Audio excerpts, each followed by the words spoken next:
pública y de la seguridad de menores. Y por último, vamos a la última etapa de lo que es el proceso penal de menores, que es la etapa de juicio, a partir de las palabras de lo que va a ser la mesuración de la pena con la participación del doctor Domínguez, jueza de menores número 2, y el doctor Carvajal, quien va a presentar su libro hablar de proceso penal juvenil, donde toca justamente una de las temáticas que aborda parte de esto. La jornada está destinada más que nada a hacer unas prácticas dirigidas a la comunidad, no van a ser clases magistrales, no van a ser, espero que no sean aburridas y espero que tengan la participación de todos y que cuando les parece me quieren interrumpir, quieren preguntar, bienvenidos sean, porque va a ser productivo.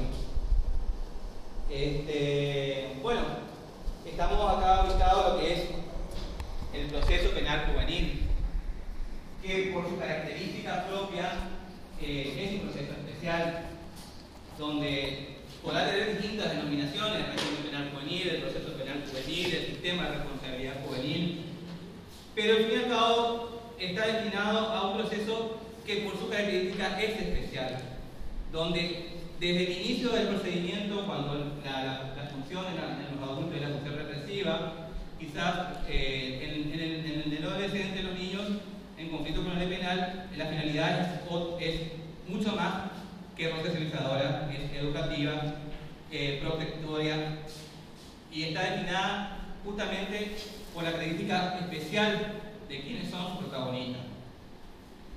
Pero para eso, para abordar a eso, para llegar a eso, tenemos que entender cuáles van a ser nuestras bases de nuestro piso mínimo de dónde tenemos que partir.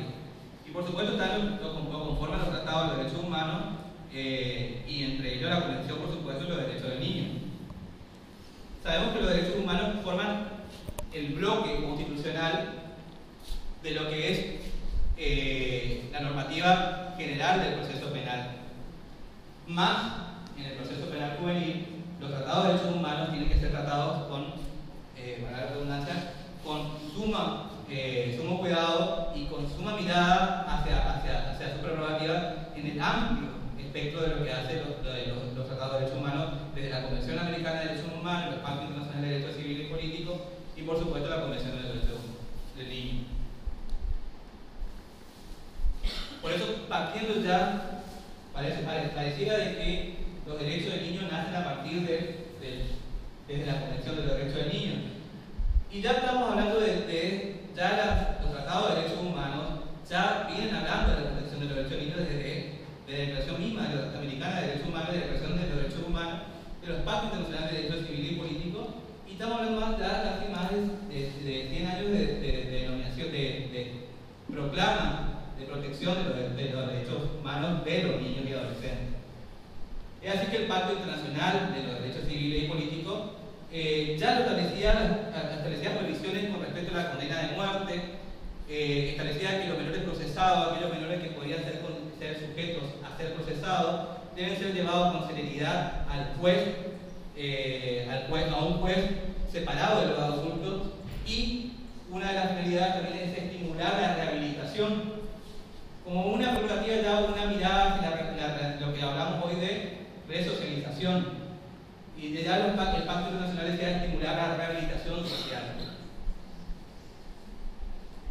La Convención Americana de los Derechos Humanos ya habló en el artículo 5, lo establecía que aquellos menores en conflicto con la ley penal que puedan ser sometidos a un proceso deben ser llevados con la inmediatez y con la celeridad que se merecen ante tribunales especializados.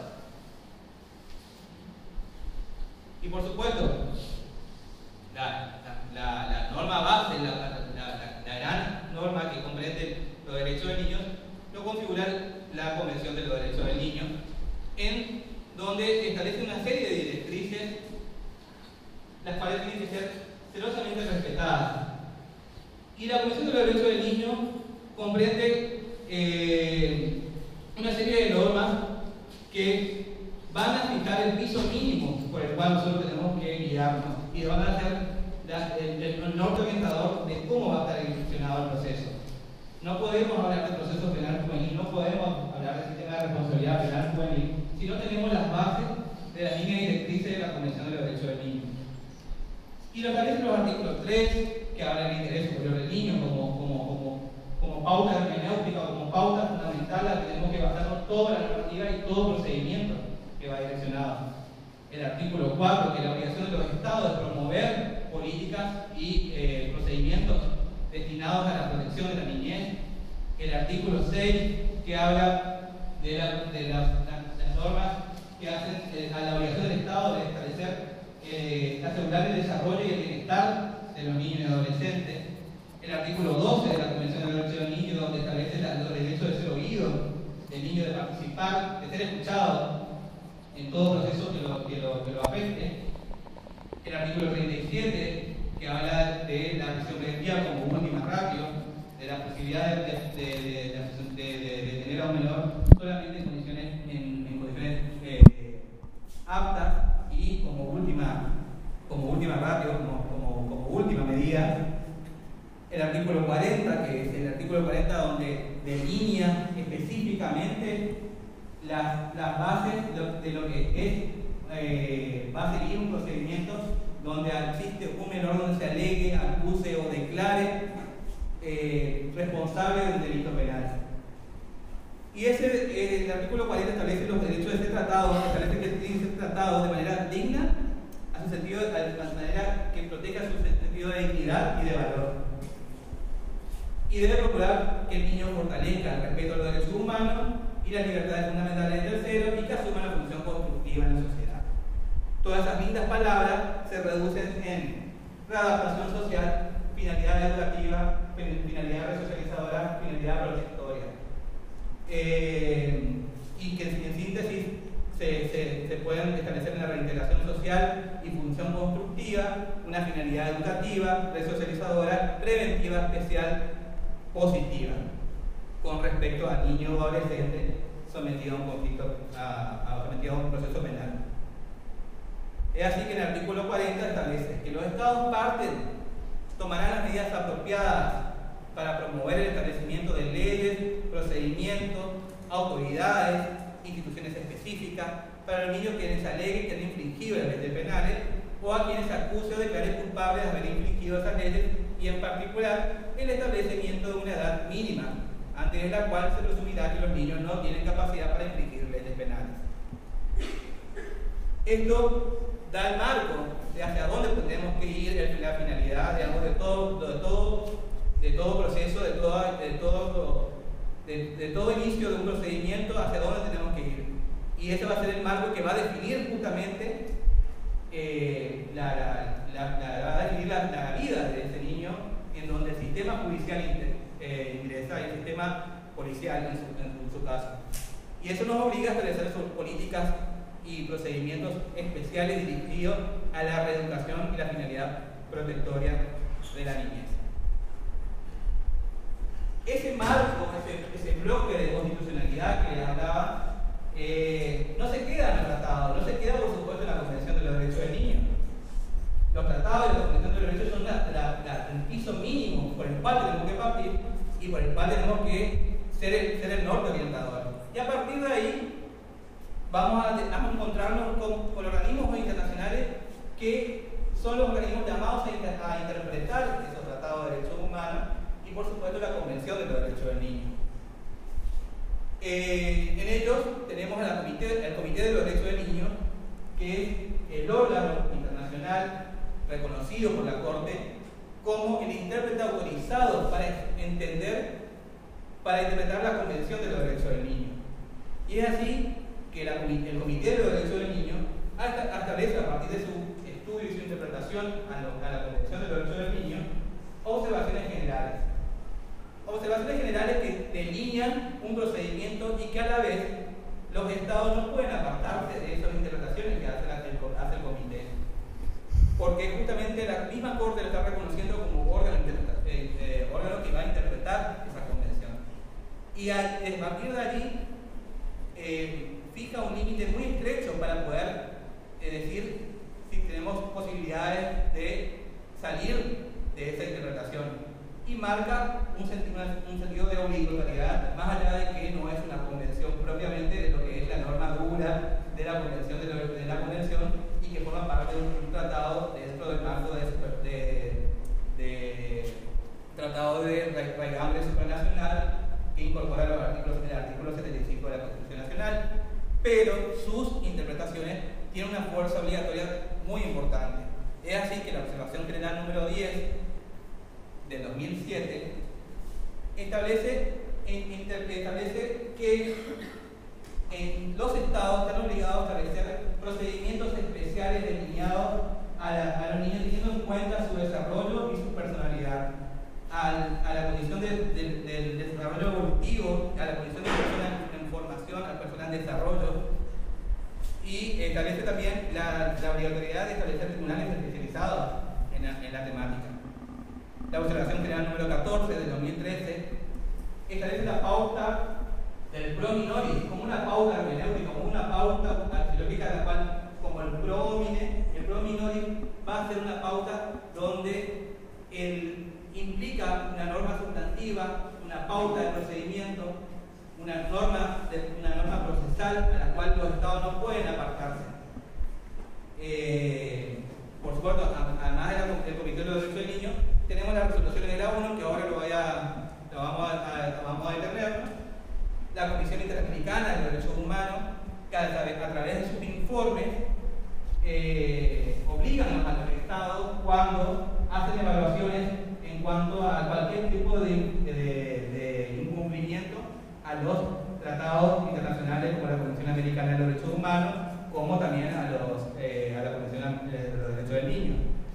Y esos informes implican un norte orientador hacia el Estado, donde está la Comisión y elabora su investigación, y por supuesto replican los otros estados por ser también estados que han ratificado este tratado.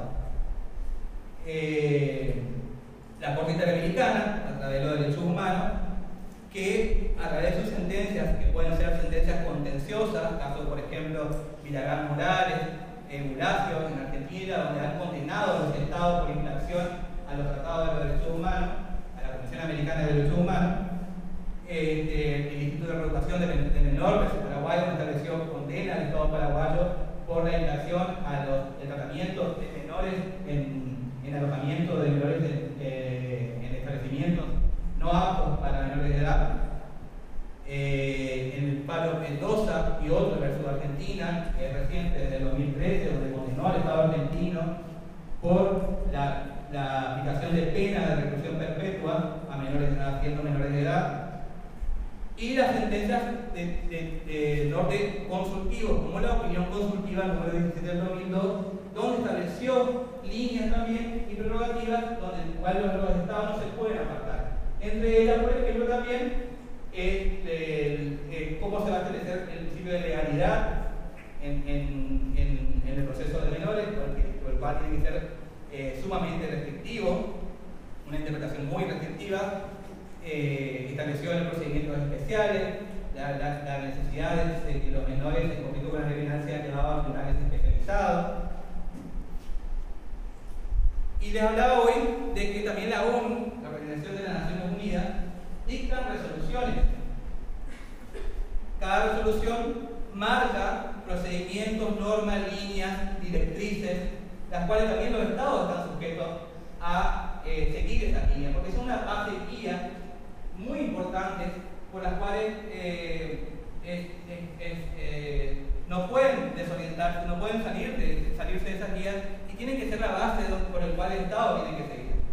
Si bien las resoluciones son de antigua data, vamos por el camino, más o menos en algunos estados, siguiendo estas líneas directrices. Y así que tenemos la regla mínima de las Naciones Unidas para la Administración de Justicia de Menores, más conocida como reglas de Lechín, donde establece líneas de procedimientos especiales para menores, desde el tratamiento, desde el tratamiento de la policía hasta los subocupamientos inclusive, y donde las pautas orientativas están destinadas a la especialidad de todos los operadores del sistema, de la especialidad de los operadores y la especialidad del procedimiento.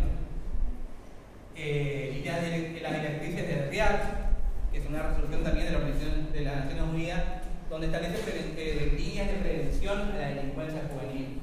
Quiero agregar que también las resoluciones de la ONU fueron reglas mínimas que fueron la base estándar por el cual sirvieron de sustento para después dictarse la Convención de los Derechos del Niño. Fueron anteriores a la Convención de los Derechos del Niño y sus pesos son muy importantes, inclusive más amplias que la Convención de los Derechos del Niño, porque abarca distintas temáticas, desde la detención de un menor de edad, las condiciones por el cual debe ser privado de su libertad, los operadores que deben intervenir, la especificación de cada uno de ellos, del servicio penitenciario, del juez, del personal que va a hacer la detención, del equipo interdisciplinario que tiene que intervenir, cómo, de qué manera tiene que ser tratado, todo el procedimiento abarcativo de la establecer las reglas del vecino. Las directrices del REAC establecieron pautas de prevención a la delincuencia juvenil. Y una de las bases fundamentales de la directriz del REAC estableció de que los Estados, al ser obligados a promover políticas para evitar la delincuencia juvenil, implica que esas políticas de prevención de la delincuencia misma, teniendo en cuenta de que el niño o el adolescente en conflicto con la ley penal es una persona en formación y justamente políticas de prevención destinadas a un adolescente implica también, replica en lo que la delincuencia en sí de un Estado puede significar. O sea que establece una importante línea de acción a la que el Estado tiene que seguir. Establece líneas con respecto a cómo deben ser tratados los adolescentes, evitando ser estigmatizados. Una de las recomendaciones es el tratamiento que hay que darle a los adolescentes en conflicto con la ley penal, evitando utilizar los estigmas de delincuente, procesado, condenado, para evitar justamente los estigmas que implica a un adolescente señalarlo con esos términos. Tengan en cuenta ustedes, y acá la psicóloga me pueden decir, me pueden validar, de que es una persona que está formando su personalidad, que está desarrollándose, recién se está formando. Si alguna persona, un adolescente o un niño, lo tratamos desde chiquito, diciéndole, sos incapaz, sos mentiroso, sos inseguro, está constantemente achacándole con ese tipo de esa manera, seguramente cuando llega a su adultez terminará siendo incapaz, terminará siendo inseguro. Imagínense ustedes aquel adolescente, aquel niño que desde el primer momento de que lo aprisiona la prevención policial y lo estigmatiza con una esposa y le está diciendo, vos fuiste culpable, vos sos el chorro, va al sistema judicial y dice, no, es indicado como el chorro, sigue durante todo el procedimiento. Obviamente, en aquella persona que está desarrollando su personalidad, termina creyéndosela y después los efectos son en la adultez, repercuten en su propia adultez. Fíjense que estas reglas de procedimiento son reglas que quizás en el sentido común lo podemos desarrollar cualquiera de nosotros y cualquier profesional, pero son reglas que están establecidas desde el año 85, en donde ya aplicaban este tipo de pautas. Y muchos de los estados, y no solamente los estados, sino los propios operadores, hacemos caso omiso, miramos por otro lado o negamos estas directrices, estas líneas, y cuando constantemente lo están diciendo, fíjense, porque lo que ustedes hacen repercute en la criminalidad de su propio Estado, de su propia ciudad, de su propia política, de su propio hacia qué dirección van a ir. Así que creo que más allá de la aplicación que le repercute a cada Estado, no repercute a nosotros. Nosotros somos nosotros, nos incluyo como perteneciente, operador del sistema judicial. Y por supuesto también va dirigida a toda la comunidad. Las reglas mínimas de las Naciones Unidas sobre las medidas no privativas de la libertad establecen pautas de cómo evitar la prisión en menores en conflicto con la ley penal, medidas alternativas a la prisión, y cómo también deben ser tratados los menores de edad una vez que sean privados, y la privación como última ratio y por el tiempo mínimo posible. Y después tenemos la directriz de acción sobre el niño en el sistema judicial penal, de la justicia penal, que también establece líneas, complementan, digamos, la línea directriz de la regla de Beijing, dirigidas específicamente al procedimiento penal, a la justicia penal. Todo este conglomerado de normas que hacen a la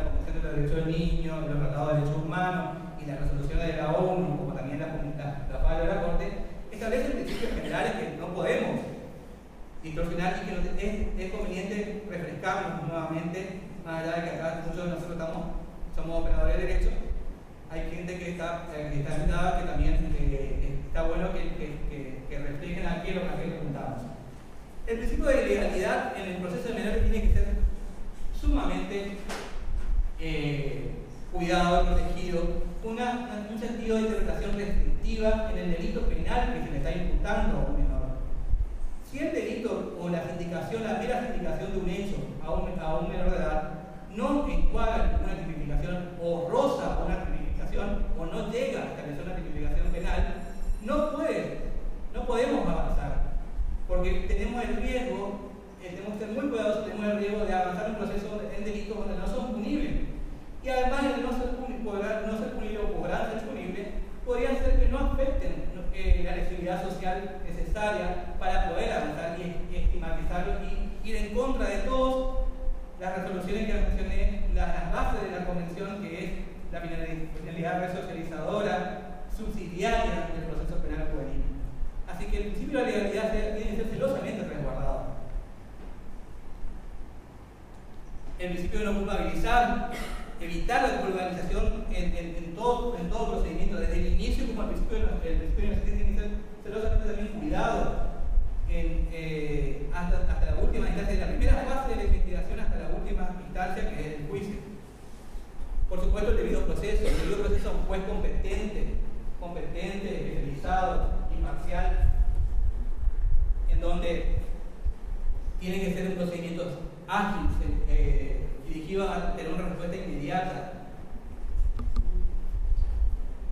La previsión de no culpabilizar, la previsión de establecer garantías que promuevan a que el niño sea escuchado por todo el procedimiento desde el inicio de la investigación hasta su eventual condena. No se le puede establecer ninguna pauta, ningún procedimiento, ninguna traba de tipo formal a la posibilidad de que sea escuchado. Por supuesto, todo el procedimiento tiene que ser acorde a su condición de menor de edad, graduado de acuerdo a su grado de madurez y desarrollo y al delito, por supuesto, el cual se ocurrió. La posibilidad de recurrir a las otras instancias, de recurrir a los tribunales superiores, en todas las partes del procedimiento. Tiene que ser muy resguardado y tiene que habilitar en todas las veces lo máximo posible esa posibilidad. El derecho al intérprete, a un intérprete en el sentido de no solamente el niño, la persona que no habla en la lengua castellana, no puede interpretar, o que tenga una adolescencia que sea sordomudo o demás, sino a la posibilidad de que sea explicado el procedimiento de acuerdo a su grado de madurez y desarrollo, sea explicitado para que él comprenda cabalmente por qué está, hacia dónde va ese procedimiento y en qué circunstancias se encuentra. Por eso es necesaria una interpretación que sea una persona que tenga la asistencia de un intérprete, que lo pueden dar la misma defensa, la representación del Ministerio Público Popular, pero el Estado tiene que asegurar que ese menor de edad sometido a un proceso comprenda, se internalice y sea escuchado en todo el procedimiento. Por supuesto, la defensa tiene que garantizar el inicio de las actuaciones, independientemente de su edad, si es menor no punible o menor punible, pero tiene que estar garantizada su defensa porque justamente tiene que prevalecer sobre él la legalidad, el debido proceso y el principio de inocencia que voy a decir. El derecho a no difundir sus imágenes, el derecho a preservar su integridad, el derecho a que ningún medio, ningún dato sea transmitido a la sociedad, porque es una persona en situación de vulnerabilidad que tiene que ser protegida. Urgente, en todo momento. No es caprichoso esta obligación que tenemos nuestros operadores, sino es una garantía que no puede dejar de descuidar cualquier operador del sistema. Eso no significa de que las actuaciones son reservadas completamente desde el inicio, sino que los operadores que tienen contacto con las actuaciones tienen la obligación de reservar los datos.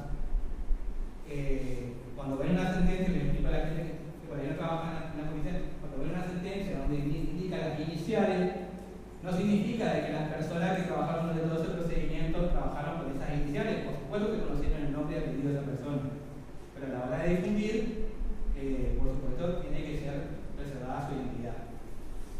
Eso los obliga a los operadores de que, si bien pueden conocer la identidad, no tienen que difundirla. Y eso los obliga a todos, desde la policía que lo detiene hasta el reportero gráfico, el radial que cubre la noticia, como por supuesto el juez que investiga la causa. Te interrumpo porque habías dicho que podíamos entender. Sí. ¿Y cuando se divulga, hay algún tipo de sanción para...? Desconozco, por eso. Sí.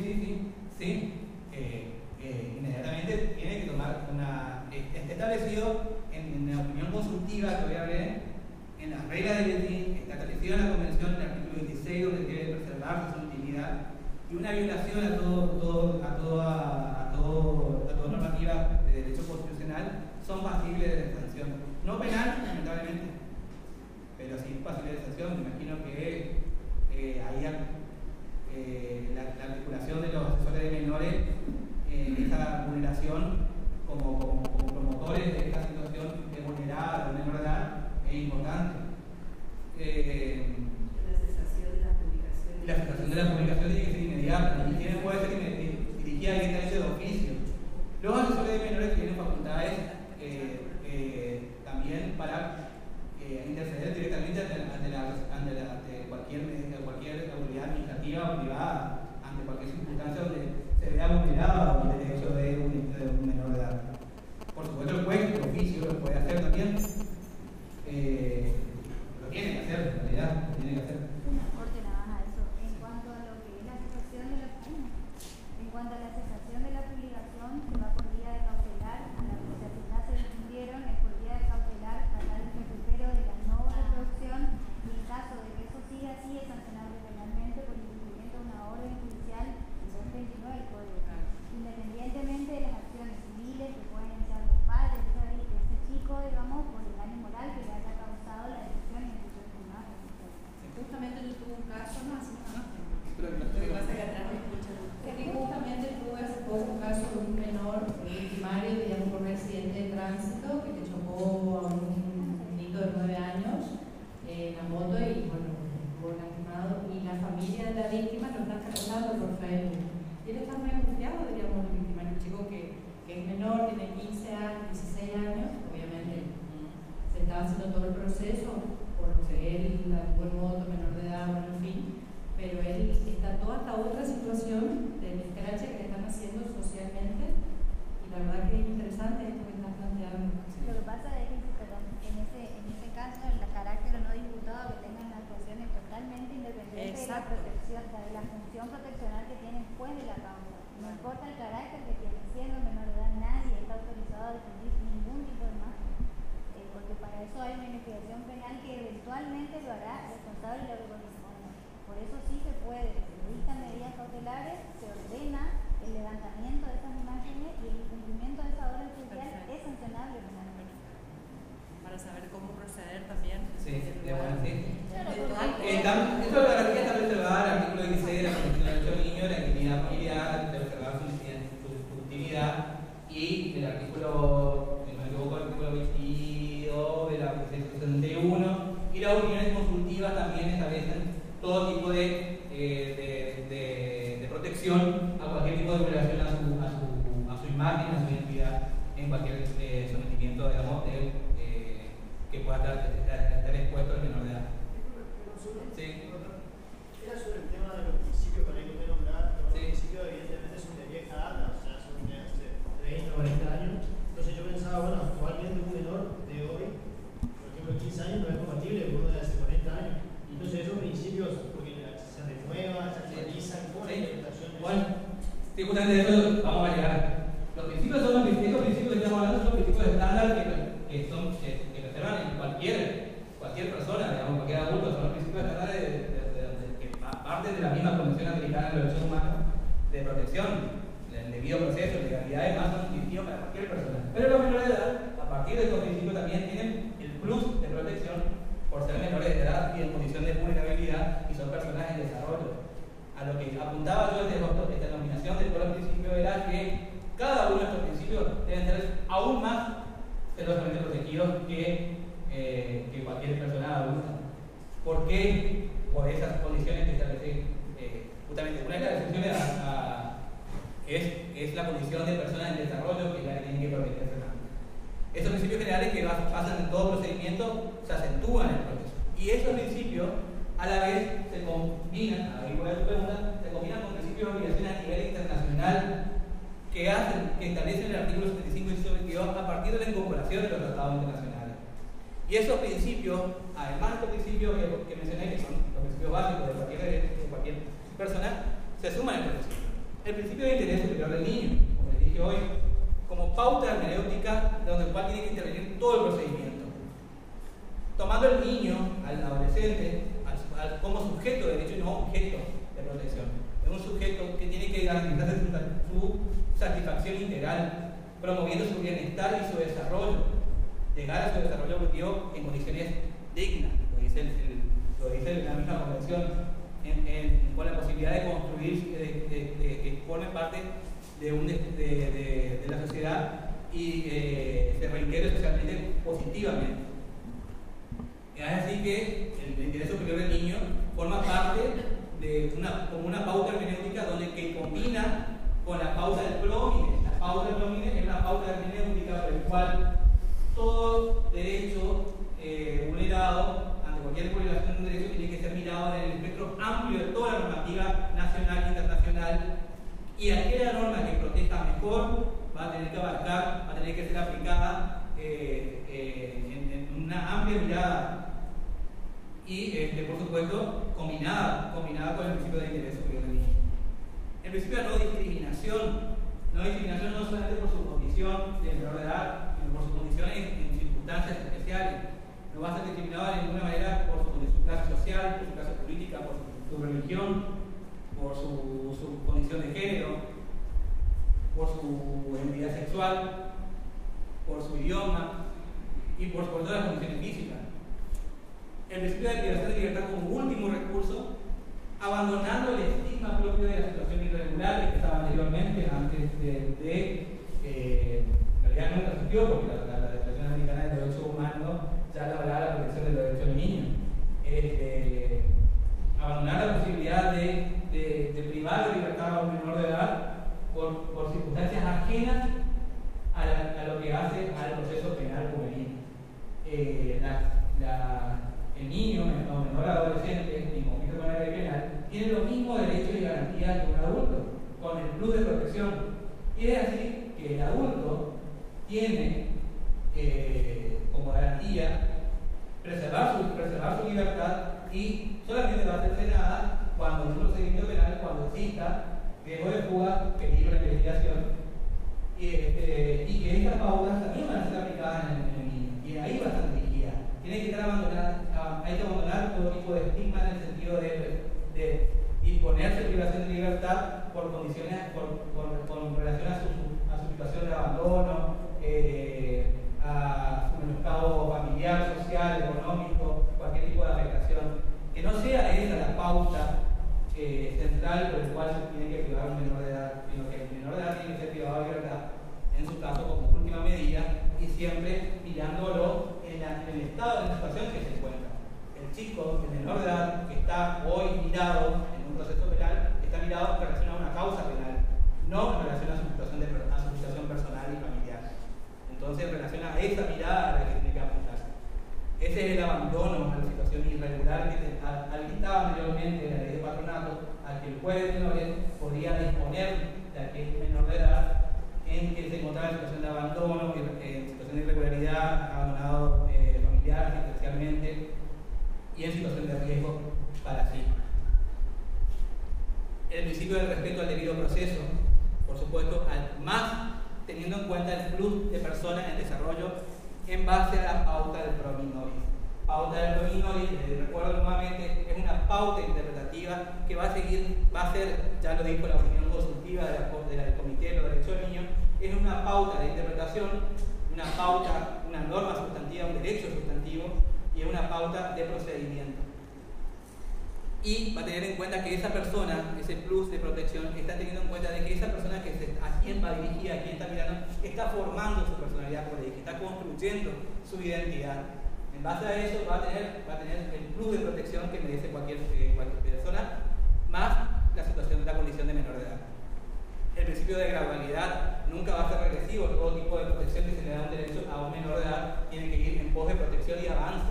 Nunca va a retroceder. El principio de proporcionalidad, y esto va relacionado con el principio de proporcionalidad entre la condición de menor de edad y el delito que ha cometido y la situación en que se encuentra. Habilitando, por supuesto, a la finalidad que es reconstructiva, es resocializadora, integrada al ámbito familiar y social en el cual tiene que pertenecer ese niño. El principio de subsidiariedad, que es un principio que no abarca, no es un principio común en el principio adulto como es un principio especial en este caso, un principio donde el proceso penal tiene que ser subsidiario a cualquier otro tipo de medida.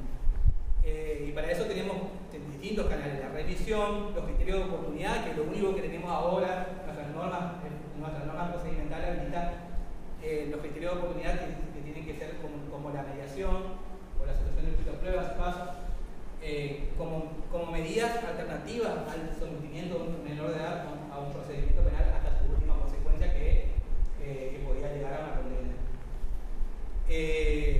Eso está relacionado con lo que habla de la justicia restaurativa, que tiene que ser muy ligada al proceso de menores, donde es la posibilidad de que el niño, el adolescente, por un lado, se integre con la víctima del delito, la víctima del delito se integra al proceso, recomponga la alteración que se ha sufrido, y a la vez el menor internalice su responsabilidad, sea partícipe del proceso donde estuvo y comprenda por qué estuvo dentro del proceso. Y eso implica la finalidad educativa resocializadora también del proceso penal juvenil. Esas son las líneas directrices a nivel internacional y dentro del bloque de constitucionalidad. Vamos a ver ahora nuestra realidad. En base a estas interpretaciones vamos a ver, estas son las pautas, estos son los inicios. No nos vamos a sentir frustrados, porque para frustrados está más claro. Pero a partir de esta pauta, por lo menos nos vamos a decir, bueno, significa de que toda la mirada que hizo de nuestra realidad tiene que ser en base a estas prerrogativas, a estas líneas. Y lo que podemos aplicar siempre va a tener que ser teniendo en cuenta esta base. Y ahí vamos a ir a lo que implica nuestro régimen penal en la minoría. Nuestro régimen penal en la minoría, que data del año 80, modificada después en el año 82, para estudiantes, están en los códigos penal, lastimosamente sacaron de la currícula del proceso de la cátedra de procesal penal, sacaron la currícula del procedimiento especial de menores que antes se explicaba. Sí, se sacó, no veía que no. Y no se toca como procedimiento especial de lo que es el proceso penal de menores. Por eso está acá hoy, porque no estaban estudiando antes. No existen ni en la facultad los chicos, no hay lugar para ellos. No existen ni en la teoría de para los que no saben, el régimen penal de la minoría está en la parte de atrás de sus códigos penales. Así le explicaba yo que era una alumna y descubrí en ese día, después de haber transitado muchos años en la facultad, descubrí en ese día que estaba ahí atrás de su código penal, no estaba la ley del régimen penal de la minoría. Y el régimen penal de la minoría por eso es una norma de fondo, es una norma que regula nuestro sistema penal juvenil. ¿Y qué es lo que establece? Que no son punibles aquellos menores de 16 años, o sea, hasta 15 años, y aquellos menores que a partir de los 16 a 18 años de edad hayan cometido delitos de acción privada o delitos de acción pública con pena máxima de 2 años. Así lo sencillo. Durante todo ese tiempo, ¿qué pasa? ¿Qué se va a hacer? Se va a investigar el hecho, porque hay que hacer una mera comprobación de ese hecho por el cual estuvo una persona sindicada de un delito. ¿Y por qué hay que investigar el hecho y por qué hay que comprobar el hecho? Porque nos remontamos allá de uno de los principios fundamentales, que es el principio de inocencia. Si hay una persona menor de edad, por más que sea no punible por el delito o por su edad, se le está sindicando de un delito, puede ser injustamente sometido a un delito, o inclusive puede ser que no haya participado para nada en el delito y ese delito queda impune si aplicamos formalmente directamente esta pauta. Así que es importante que sea investigado que sea investigado o que tenga una mera comprobación, porque no se arriba una sentencia definitiva, sino una mera comprobación para establecer la posibilidad o no, por supuesto, de que ese menor de edad haya cometido o no ese delito, esté involucrado o no. Y también, a la parte de ese sometimiento a esta investigación, se establece una medida de protección o medida tutelar que va acompañada de esta investigación, teniendo en cuenta de que, habiendo un menor de edad indicado de un delito penal, es muy probable que ese menor de edad esté en situación de vulnerabilidad. Y hay que establecer por qué, en qué condiciones se encuentra ese menor de edad para determinar a ver en dónde estamos parados. Y a partir de ahí adoptar las medidas que sean necesarias. Y después la ley establece los artículos segundos que son punibles a aquellos menores de edad de 16 a 18 años. ¿Qué hacemos en esa franja etaria? Son sometidos a proceso penal, son sujetos del proceso penal, se sigue un seguimiento tutelar o proteccional según la denominación de cada juzgado. El nombre que le puedan dar es indistinto y no influye. Y eventualmente, por supuesto, ese proceso proseguirá hasta eventualmente a una pena que va a estar sujeto a una serie de parámetros, que lo establece la misma ley, el régimen penal de la mentalidad. Para eso, en base a todos los tratados que mencioné, los principios generales, los principios especiales, todo ese compilado que más o menos mencioné y la norma de fondo, sufrió también un impacto ante la sanción de la ley 26.061, que es el Sistema de Protección Integral de Derechos de Niños, Niñas y Adolescentes. Que lo que hace esta ley, lo que les dije brevemente, deroga la ley de patronato, que es la ley que habilitaba al juez de menores, que se llamaba ley de la OTE, que habilitaba al juez de menores a disponer del menor de edad en esa situación irregular.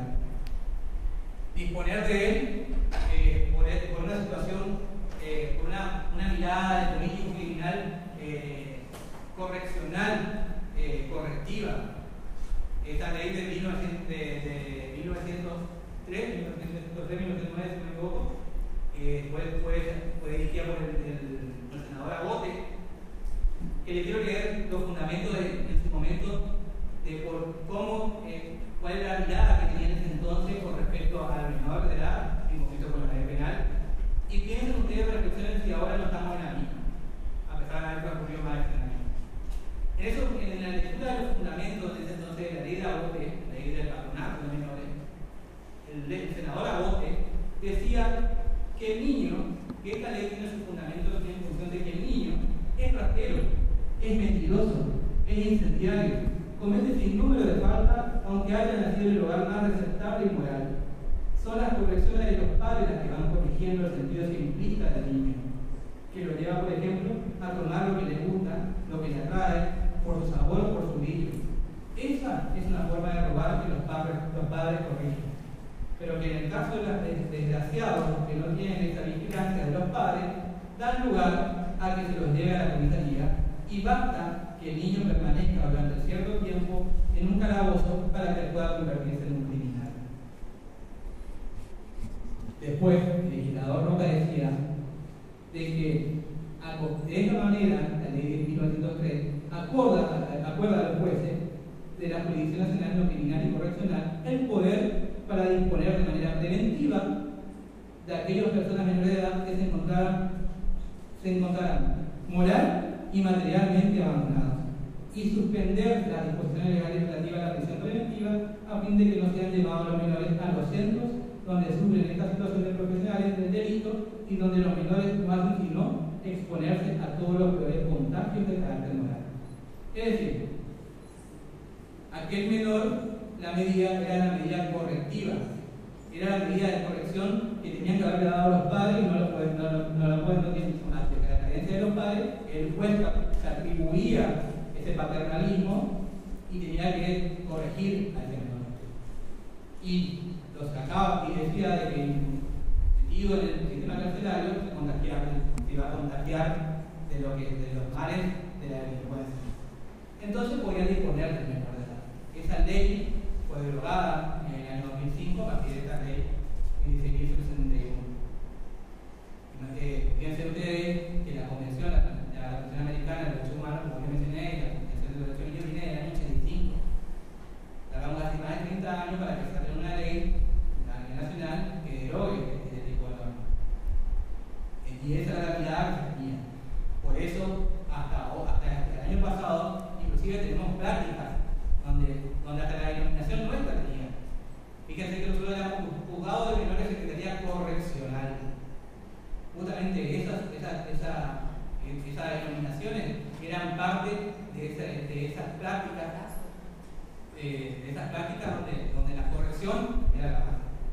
Bueno, esas prácticas son las que se han abandonado a partir del 1771, por supuesto, la convención antes de la 1771 en realidad fue la que se abandonado, porque la convención ya lo decía. Bueno, esta ley de 1661, si bien no es una norma penal, es una norma de sentido proteccional, y lo dice después la Corte de la Nacional, establece normas de procedimiento. Y entre las normas de procedimiento establece asegurar la defensa del niño, asegurar el derecho a ser oído en todas circunstancias que lo afecten, a respetar, no solamente a ser oído, sino que su opinión sea primordialmente tenida en cuenta. Y esa norma va a significar un aporte importante de lo que es también el procedimiento donde el cual nosotros tenemos que ir manejándonos. Por supuesto, siempre va a estar en correspondencia a la Convención de Derechos del Niño y al marco normativo que les mencioné.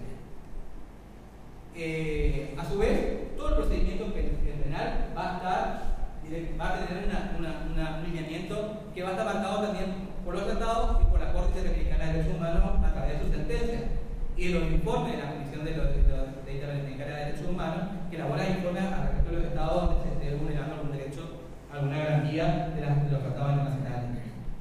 Como les dije, a las observaciones del Comité de los Derechos del Niño, que tienen el órgano habilitado para interpretar las normas, y ahora tenemos también las 100 reglas de Brasilia que establece el mismo Superior Tribunal de Justicia de la provincia, entendió que servirá de guía para todo el procedimiento, y en donde ubica a los menores de edad, sin distinguir si están o no vinculados a un conflicto con la ley penal, ubica a los menores como beneficiarios de esas 100 reglas de Brasilia. Por ser considerar que el menor de edad, por su condición de menor, se encuentra en una situación de vulnerabilidad. El Código Civil Comercial de la Nación hoy también fija pautas que, si bien el proceso penal se rige por su ley especial, por su procedimiento, el Código Civil Comercial incluye con respecto a lo que hace a la capacidad del menor de edad. Incluye directamente. ¿Por qué? Porque condiciona la posibilidad de su capacidad progresiva, que se habla ya en la Convención de Derechos del Niño, ya lo hablaba. Y el Código Civil habilita, a partir de los 13 años, a que el adolescente, porque esta es la condición jurídica del menor, a esa edad, adolescente pueda participar directamente en toda situación que lo vincule, inclusive decidir con respecto a su salud, a su tratamiento de salud, que no sea, que no vaya, por supuesto, más allá de los límites mínimos, digamos, de protección a su integridad física. Pero tiene que tener en cuenta. También habla de la intervención, el Código Civil y Comercial habla de la intervención del Ministerio Público en estas circunstancias. Y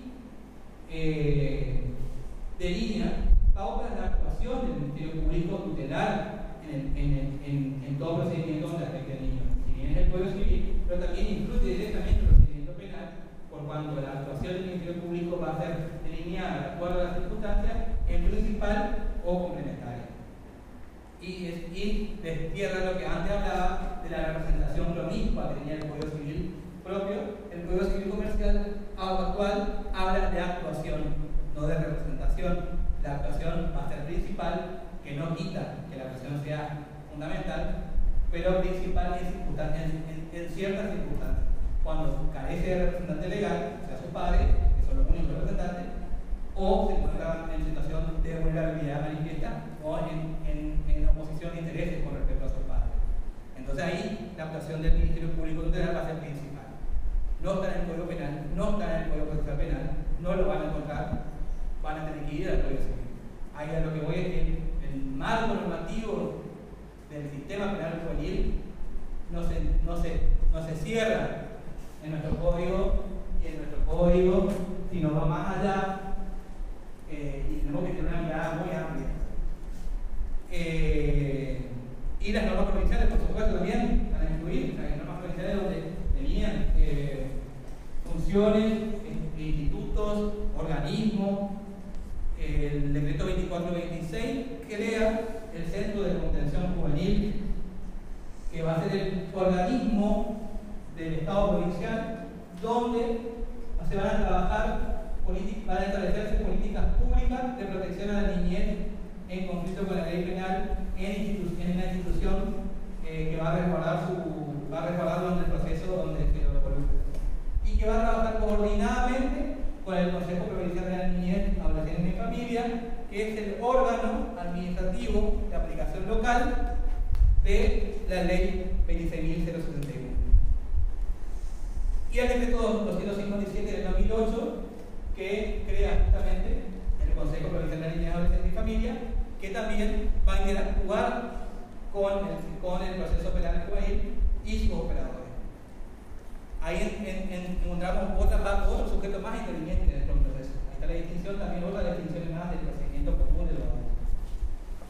No sé si quieren llegar hasta ahí, hacer un breve texto y seguimos, o continuamos como quieran. Lo voy a pasar.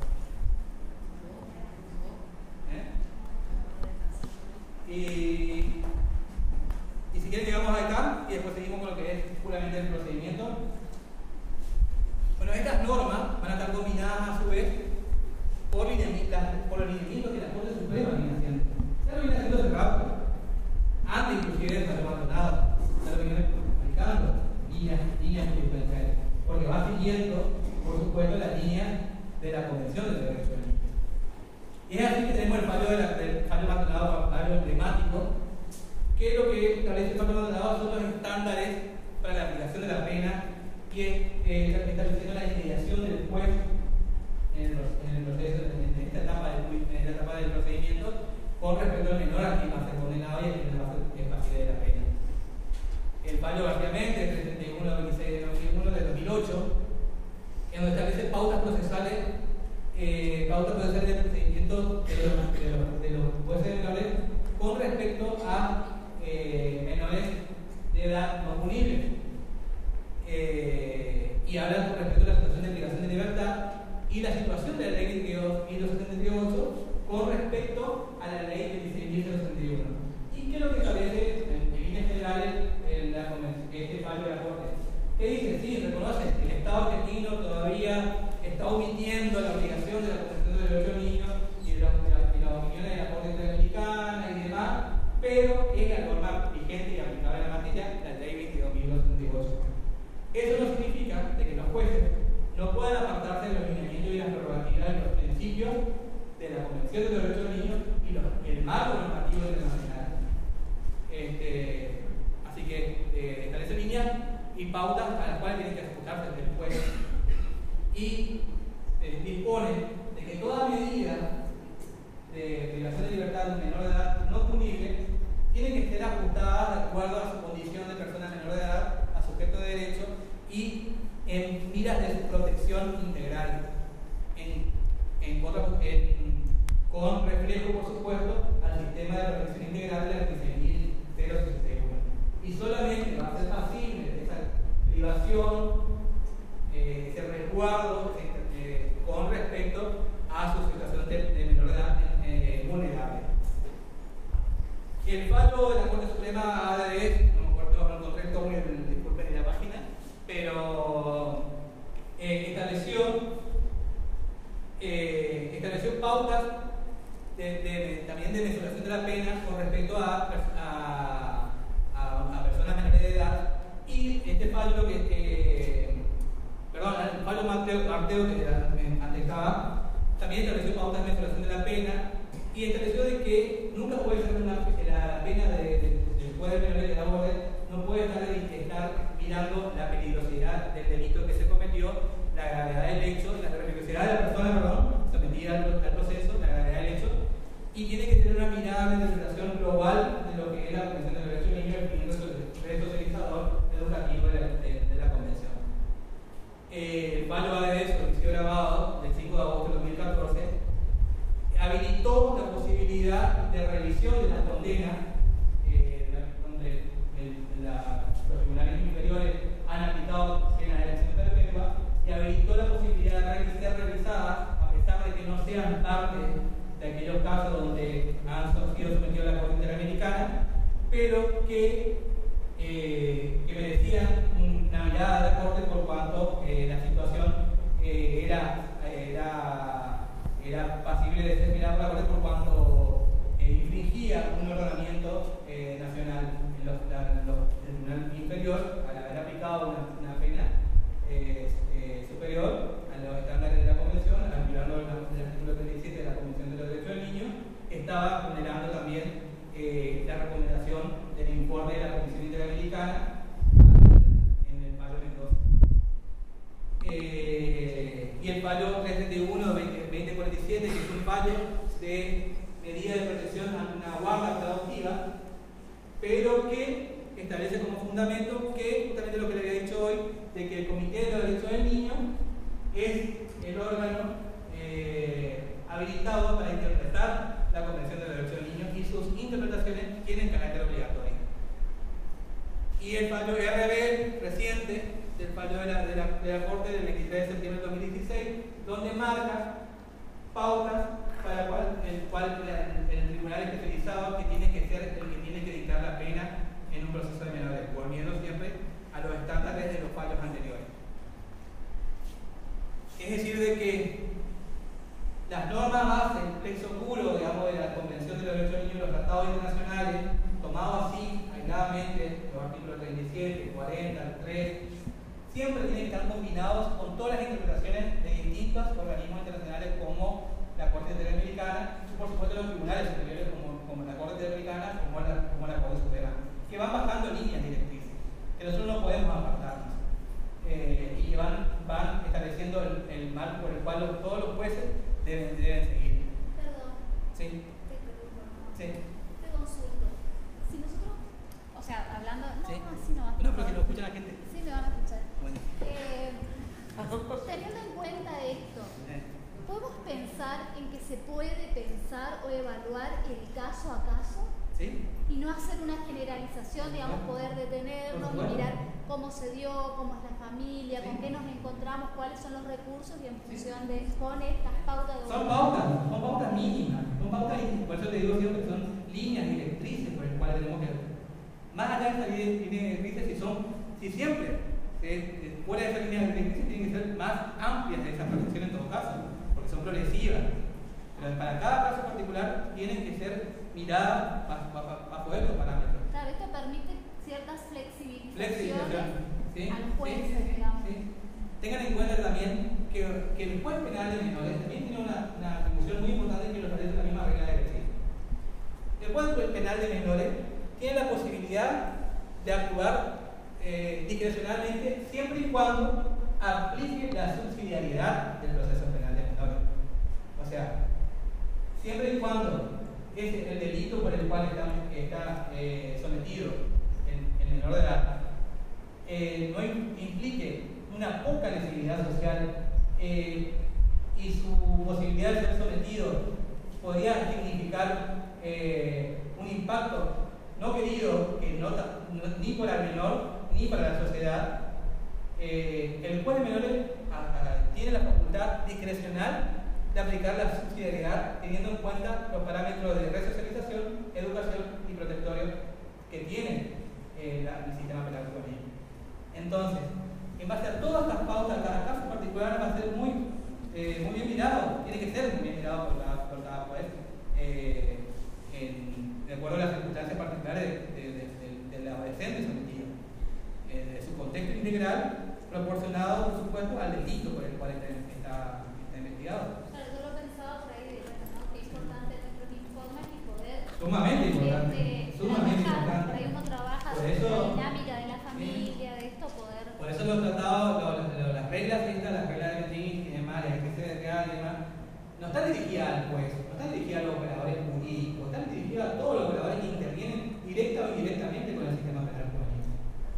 Por supuesto, la participación del equipo interdisciplinario, de los profesionales de la psicología, de la licenciatura en el servicio social, los criminólogos, cualquier operador que pueda ser llamado a intervenir, como les dije yo, los organismos ahora que son creados por las mismas leyes provinciales o nacionales, toda intervención tiene que seguir estas pautas y son influyentes a la hora de una decisión de consecuencia. Que lo vamos a ver ahora justamente a la hora de la aplicación de la pena.